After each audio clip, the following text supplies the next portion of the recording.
Lord Shiva, verses 23 to 33. Om Namo Bhagavate Vasudevaya. Om Namo Bhagavate Vasudevaya. Om Namo Bhagavate Vasudevaya. Narayan. The verses are 23 to 33. नारायणं नमस्कृत्यं नरं चैवं नरोत्तमं देवीं सरस्वतीं व्यासं ततो जयमुदीरते नष्टप्रायसु अभद्रेषु नित्यं भगवते सेवया Bhagwati उत्तमश्लोके भक्तिर्भक्ति नष्टिकी.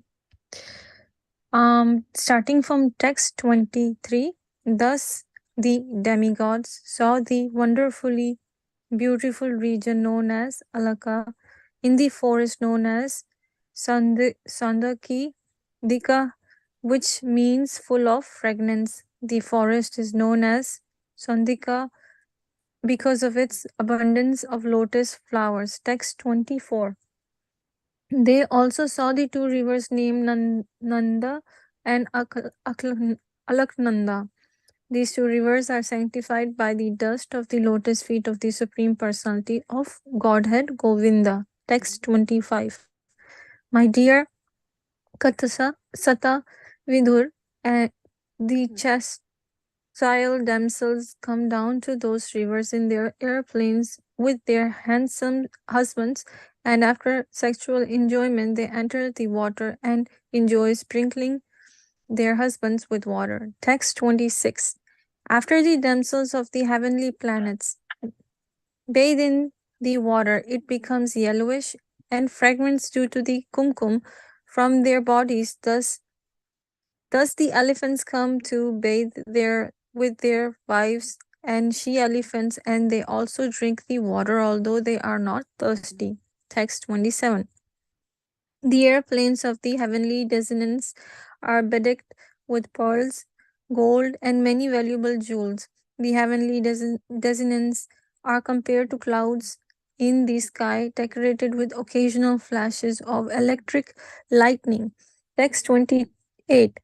While traveling, the demigod passed over the forest known as Sugandhika, which is full of varieties of flowers, fruits, and desired trees. While passing over the forest, they also saw the regions of Yaksheshvara. Text 29. In that celestic forest, there were many birds whose necks were colored reddish and whose sweet sounds mixed with the humming of the bees. The lakes were abundantly decorated with crying swans as well as strong-stemmed lotus flowers. Text 30. All these atmospheric influences unsettled the forest elephants who flocked together in their sandalwood forest, and the blowing wind agitated the minds of the damsels there for further sexual enjoyment. Text 31.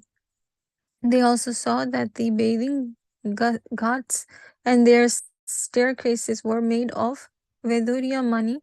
The water was full of lotus flowers. Passing by such lakes, the demigods reached a place where there was a great banana tree. Text 32. The banana tree was 800 miles high and its branches spread over 600 miles around. The tree cast a fine shade which permanently cooled the temperature, yet there was no noise of birds. Text 33. The demigod saw Lord Shiva sitting under the tree, which was competent to give perfection to mystic yogis and deliver all people. As grave as the time eternal, he appeared to have given up all anger. Hare Krishna. Over to you, Prabhuji. Dandavat Pranam. Thank you so much. Thank you so much, Prabhuji. Thank you. Thank you. Hare Krishna. Okay, so let me see. Let us start with brief prayer. Om Ajnanatimirandasya Jnananjana Chakshurunmritam Yena Tasmai Shri Guruve Namaha Namam Vishnupadaya Krishna Prasaya Bhutale Srimate Bhaktivedanta Swami Nityanamini Namaste Saraswati Deve Gauravani Pracharine निर्विशेष शून्यवादी पाश्चात्य देशधारिणी जय श्री कृष्ण चैतन्य प्रभु नित्यानंद श्री अद्वैत गदाधर श्रीवासादि गौर भक्तवृंद हरे Krishna Krishna Krishna Hare Hare Hare Ram Ram Ram Hare Hare. Okay. It's a simple section, yet wonderful section. Like we've been discussing over the last few weeks, actually, from fourth canto beginning, first six chapters. The pastime is about Mother Sati and Lord Shiva, and obviously Daksha is also involved in the pastime. So that's the pastime we're discussing. So we're in the sixth chapter, that which is the last chapter of this, or almost the last chapter of this pastime. So we'll go through some of the lessons we learnt also. So essentially, the context where we are now is we heard about Mother Sati giving up her body while meditating about Lord Shiva, having not being able to bear that this body is given by this offender. My father was an offender to Lord Shiva. She is not able to bear that. In that mood, she gave the body we heard by meditating and generating fire from her own body like that, not even externally kindling herself or anything like that. That's how we heard. And then we heard Lord Shiva, Lord Shiva's associates like servants, Veerabhadra and others.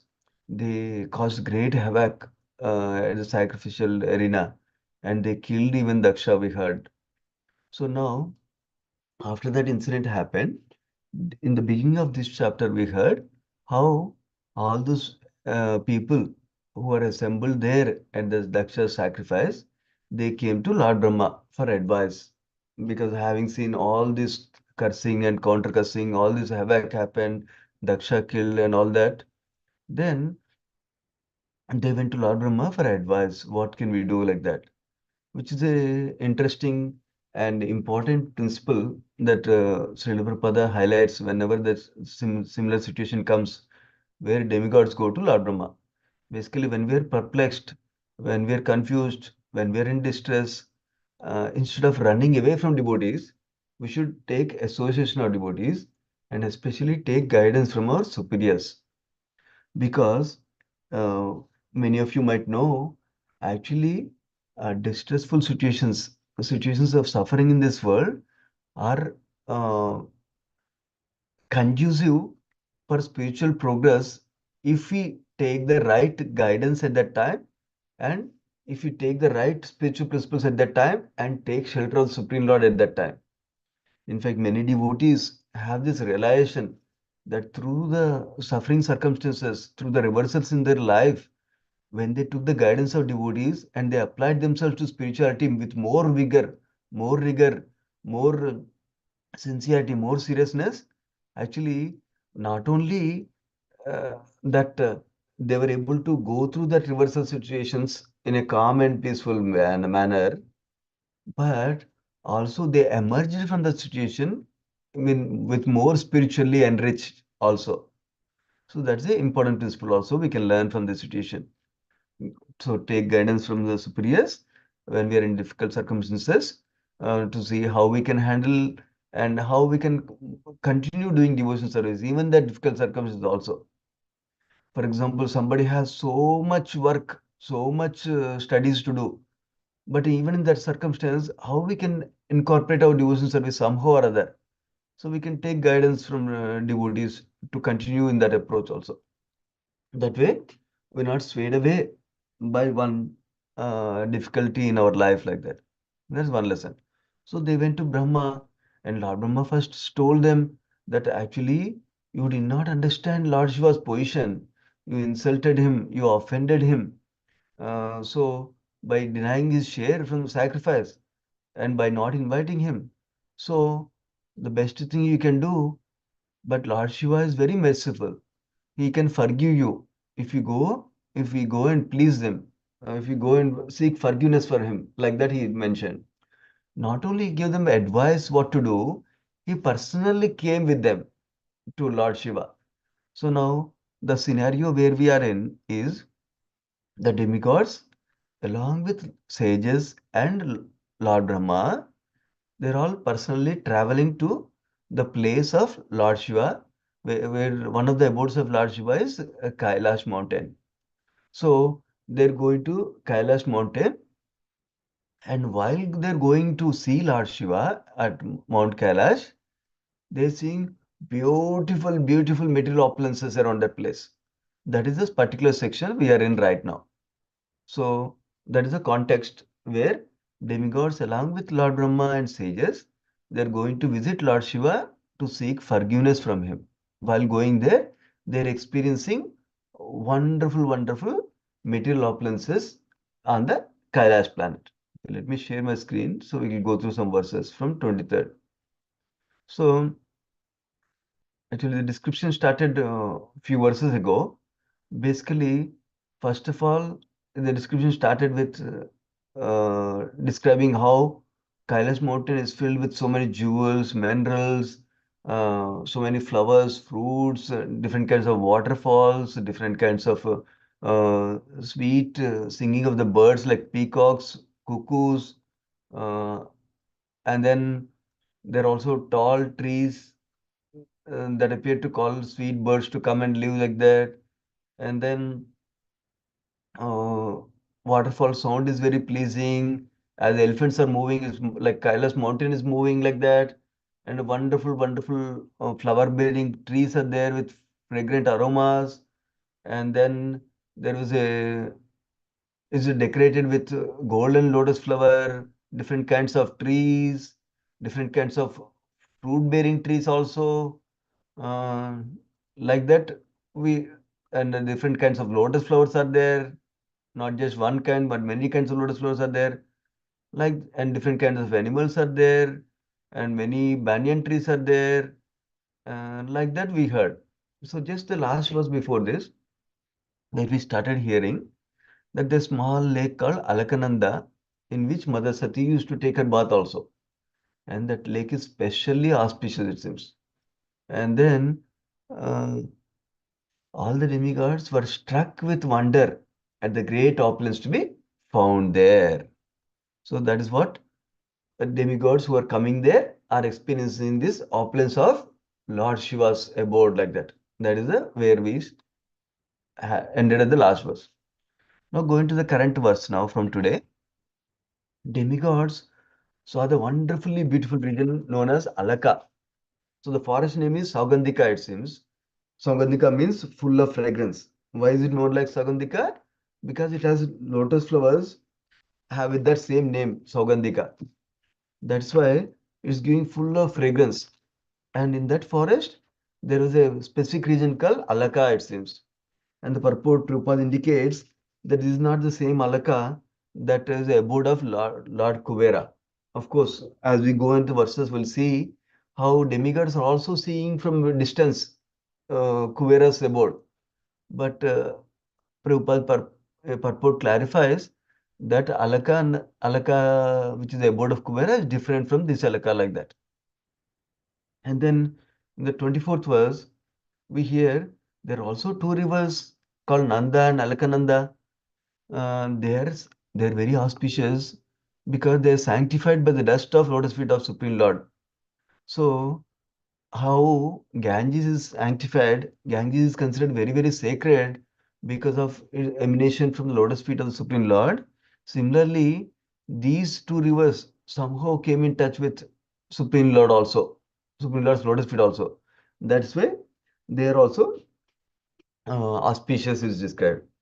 Now, many of these verses don't have the purport, but this 25th verse has a big purport, relatively big purport. So in this verse is saying, we remember overall the conversation is between Maitreya and Vidura. That's why that it is in between Maitreya is saying, oh Vidura like that. So at this place, in these two rivers, Nanda and Alkananda, even celestial damsels used to come down in the airplanes, it seems, with their husbands. And after their sexual enjoyment, they enter this water, they enjoy sporting pastimes with their husbands like that.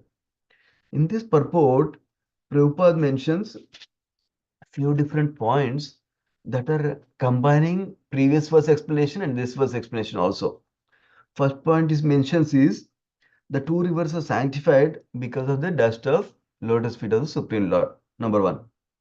Number two, from that Prabhupada extracts a principle. From that detail that we see, he extracts another principle. What is the principle? That means the rules and regulations of our devotion service bhakti, uh, principle is this.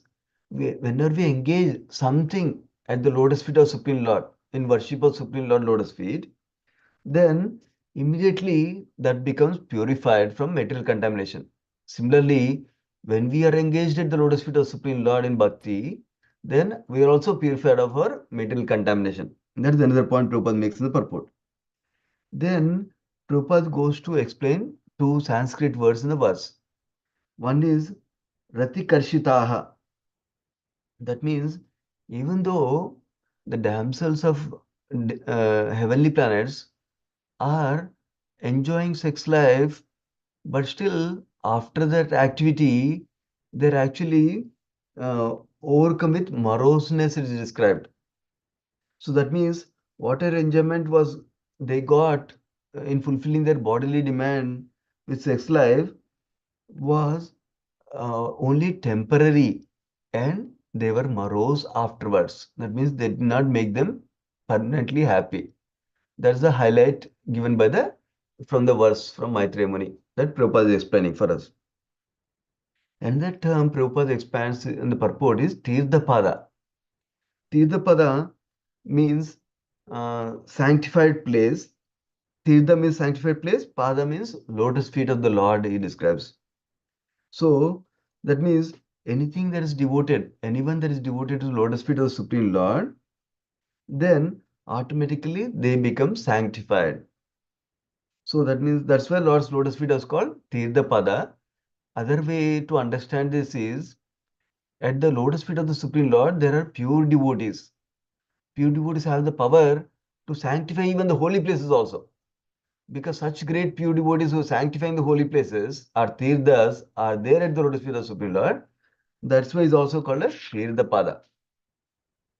And then Prabhupada interestingly in the purport makes some point, makes an interesting point, which is pure devotees who are situated in pure devotion service at the lotus feet of Krishna, the fact that they are doing devotion service or bhakti to Krishna is sufficient for them to get purified and give purification to others also.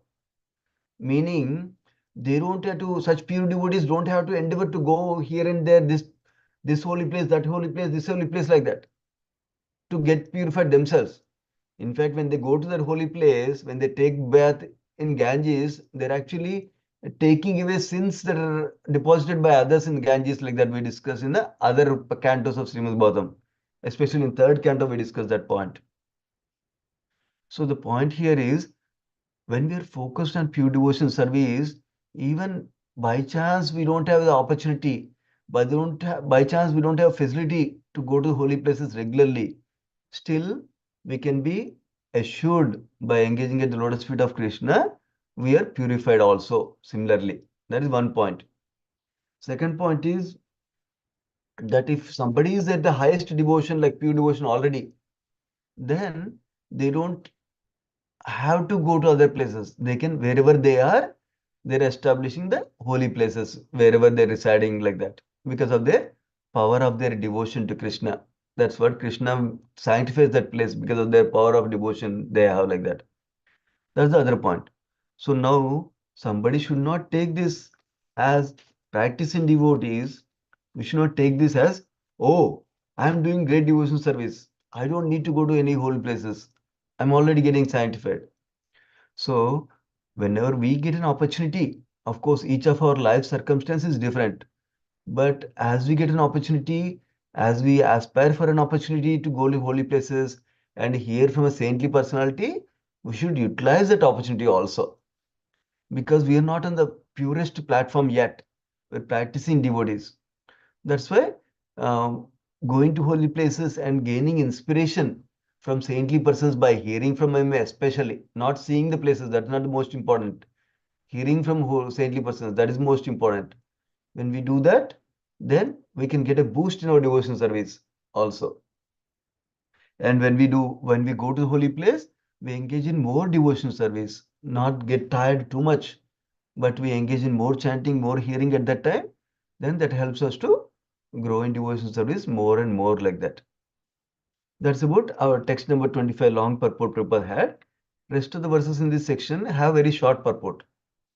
And the 26th verse we are hearing, so after the damsels taken bath in that water of the two rivers, Nanda and Alkananda rivers, it becomes yellowish and fragrant, it seems, and means due to kumkum on their bodies. Then elephants come to bathe along with their she elephants, it seems. And even though they're not thirsty, they drink that water because it is very fragrant and is yellow, is beautiful to look at even. Then the 27th verse, the how the sky is looking so beautiful in that place is described because heavenly planet demigods are traveling on a beautiful aeroplanes, not made of machines, not made of metal, but with beautiful, beautiful jewels, pearls, gold, and many other valuable jewels it's described. And the sky of the city is compared, how in the sky sometimes it looks beautiful with clouds and lightning. Similarly, the city is looking beautiful with these aeroplanes, and more than that aeroplanes, the heavenly denizens who are that aeroplanes are making the sky look beautiful. Like that is being described in this section. And of course, Prabhupada writes, not only the point that heavenly planet has such opulent airplanes, not the metal airplanes, but also he explains the residents of Siddhaloka planets, they can even travel without airplane also. They have such technology because of the mystic opulences they have like that. Then going further, so all these things are showing the opulence that Lord Shiva has at his disposal. That's what is being shown here with these verses. And then demigods went further on the forest of Saugandhika. Apparently, that forest is full of fruit trees, flower trees, and also desire trees. Prabhupada makes a point here that Kailas, which is the abode of Lord Shiva, is so special because normally these desire trees or kalpatarus are present in spiritual world. So looks like Kailasa has some of those opulences also here. That is the beauty of Kailash. That is the opulence of Lord Shiva. That is the greatness of Lord Shiva described by this great opulence on his planet like that. Interestingly, tomorrow is Shivaratri, and by Krishna's mercy, we're getting this section where we are in is about Lord Shiva. And tomorrow is even more wonderful, or Monday is even more wonderful section where we hear about Lord Shiva more and more. Now, text 29 is describing that there are also beautiful birds whose necks are reddish. That means they're beautiful to look at. And they're beautiful to hear also because they're making sweet sounds along with humming of bees, it seems. And the lakes were having crying swans as well as strong stemmed lotus flowers, it seems. So this means, so Prabhupada writes in the purport, consider all these, one can imagine how beautiful this spot is like that. How much the demigods must have enjoyed the atmosphere like that. Uh, so there may be many other beautiful spots that are created by people in this planet, Earth planet. But Kailasha is several times beautiful than this. For example, desert trips nobody can create even if they want to create. So that's what Prabhupada explains in the purport there. Going to 30th verse, uh, even the wind and the atmosphere there are very suitable, agitating the damsels for sexual enjoyment is described also. So Prabhupada makes a contrast in this section. So here is just now said, the atmosphere is so beautiful that is agitating sexual desires for the denizens of heaven, he mentioned. Now it's contrasting with the spiritual world. Remember, description of Vaikuntha we heard in the third canto, previous canto, where in the Vaikuntha Loka, there are damsels of heaven who are thousands of times beautiful than the women we see in this world. And then there are beautiful airplanes are made and decorated with beautiful jewels also described in that section also, spiritual world also. Even though there are so many wonderful things to enjoy in the spiritual world, because the residents of the heaven, not heaven, sorry, Vaikuntha, in contrast with the residents of heavenly planet now, the Vaikuntha planet residents are so absorbed in Krishna Katha, so absorbed in glorifying Krishna that they they're enjoying so much pleasure in that Krishna Katha that they don't even think this is a pleasure. Enjoying in sex life is even pleasure like that for them, like that. So, such nectar they're tasting, such bliss they're enjoying in engaging in devotion service, that they don't care about sex pleasure at all. Even though there is so much environment is conducive to it, so much opportunity is there for them, like that. That is the point Sri Prabhupada is making for us. Similarly, when we develop taste in our spiritual life, then we can actually overcome the lower temptations in material sense enjoyment also. In fact, Swami Bhagavan Keshav Swami Maharaj describes in one class about how to avoid temptation. He gives the acronym of COST. Basically sees the conviction of our goal. The goal we're striving is very wonderful, great. And if we develop that conviction on, I want to achieve that goal, I want to achieve Krishna Prema, then that helps us to motivate and not succumb to lower pleasures, lower temptations of sense gratification like that. And then he says we should have an open relationship with a senior devotee, with a mentor, with our guru. So that way they can encourage us when we are doing great and they can guide us when we are not doing great also. And they can help us to come out of that not doing great phase of life quickly. So that's the open relationship. Cost C is conviction of the goal. O is the open relationship to guide, encourage, inspire, motivate us in devotion service. And then S is the safety. We should have an environment of safety. So we don't intentionally go to environment that will give us trouble. Instead, we go to keep us ourselves in environment and devotee association where we not tempted by sense gratification easily like that. And then final thing is taste he describes. That is a spiritual taste. When we constantly engage in bhakti nicely, then we can release the occasional reciprocations of Krishna in our life that is coming personally to us. Not somebody theoretically is telling. We can personally experience the reciprocation of Krishna. With that, we develop more and more taste in devotion service to do more and more like that. So there's a other thing we can learn from this purport. Prabhupada is giving the principle also. So going to the next verse, 32 verse.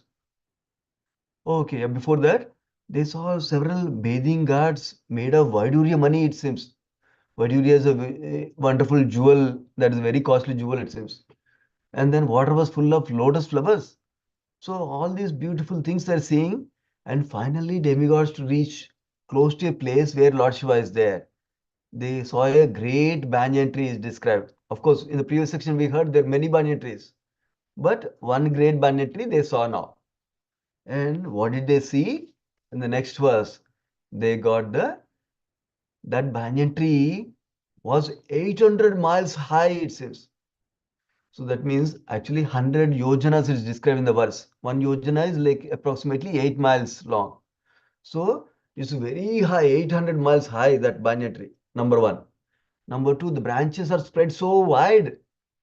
Like how many? 600 miles wide they spread, it seems. So it's such a big banyan tree. And what are the two special characteristics of that banyan tree? That it's giving fine shade with permanently cooled the temperature. That means not like it's cold in the evening and it's hot in the morning and afternoon. Not like that. It's permanently cooled because it's such a pleasing atmosphere is creating because it's so big and so dense and so wide like that. Number one. Second characteristic is even though it's such a big place for so many birds to keep nests, Birds are not keeping nests, it seems.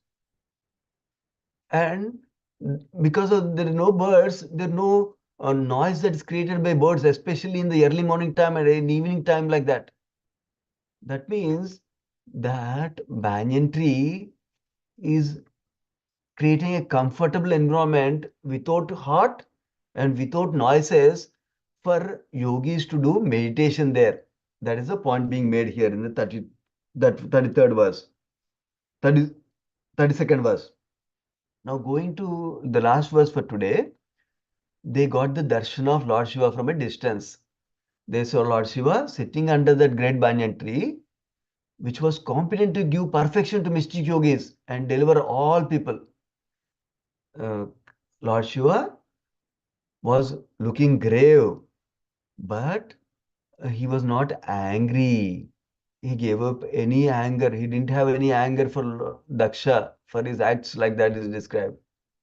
So in this purport, Prabhupada makes few points.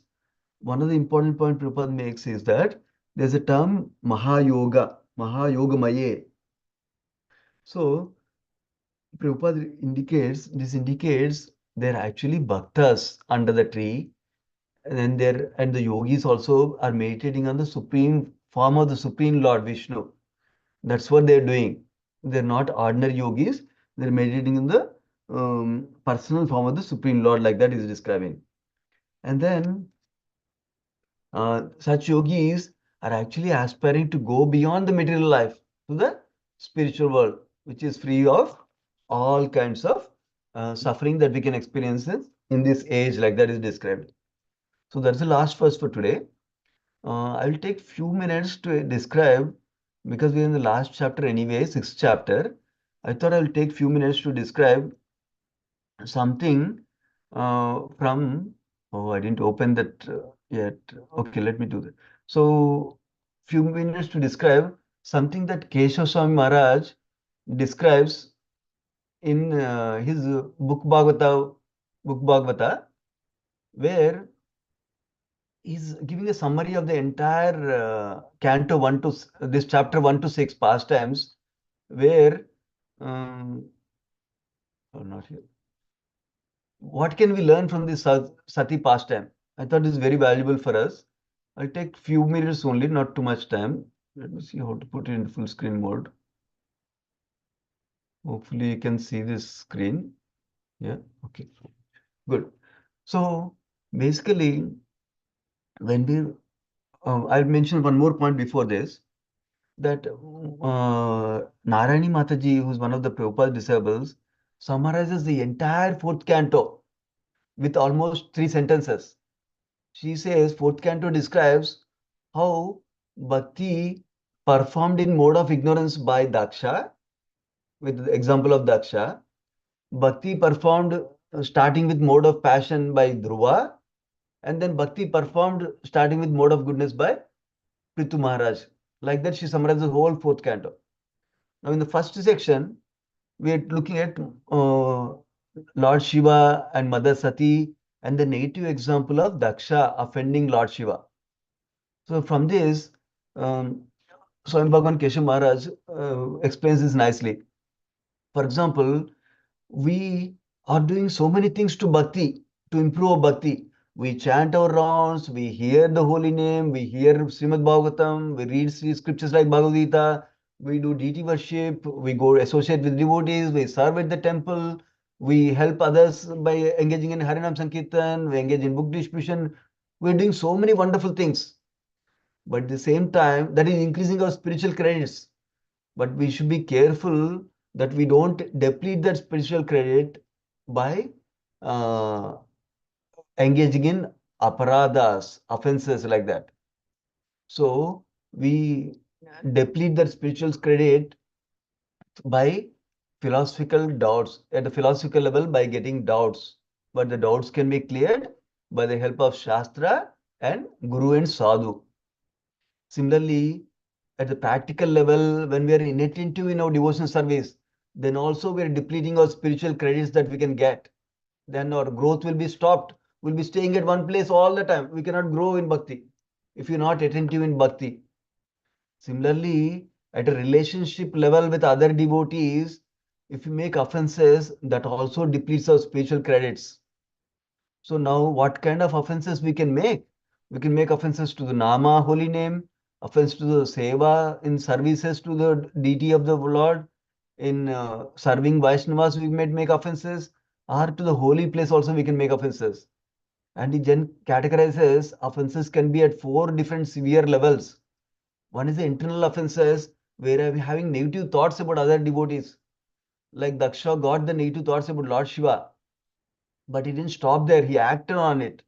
But internally, we might get negative thoughts. Those are, we need to be careful with them because they can manifest as words criticism or acts of criticism, acts of offenses towards devotees. The next level is we may do some offenses unknowingly without our knowledge like that. That means we don't even know that we did an offense like that. Sometimes that happens. But we should be careful that our actions are not uh, taken as an offense by other devotees also. That means we need to be sensitive in our dealings. We need to be watchful. How is it impacting other devotees? Not just I'm doing the right thing anyway. I don't care how they take it. Not like that. We need to see what is the impact it's having on them and be careful in our dealings. Third way is by knowingly but inadvertently we make a mistake with the devotees. That means in our interaction with devotees, we somehow by mistake we engage in some offensive activity. Then we should catch ourselves in that activity and then pray to them, please forgive me. I'm so sorry. I will be careful next time not to do the same kind of actions again like that. You can seek forgiveness from devotees in that case.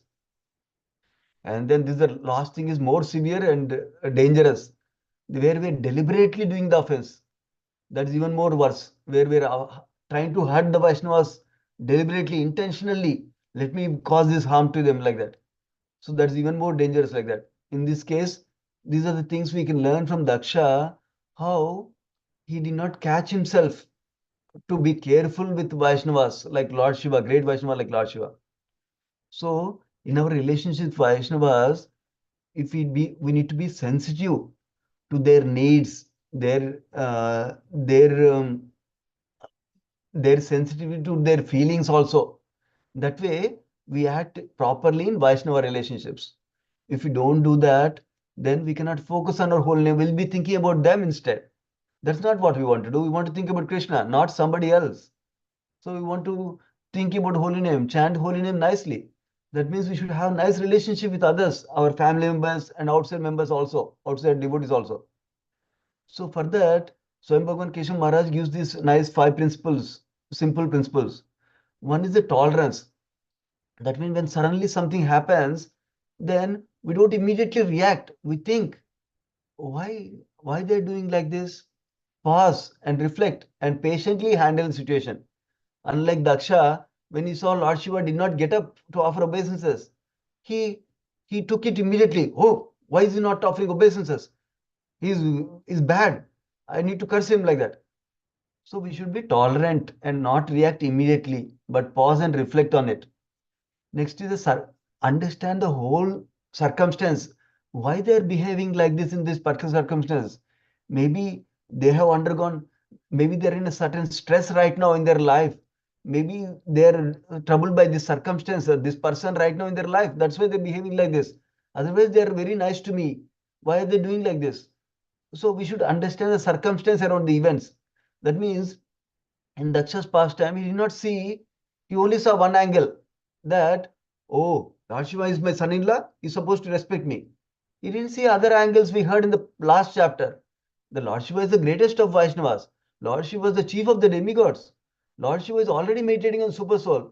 When you pay obeisances, he's like paying obeisance to Super Soul anyway.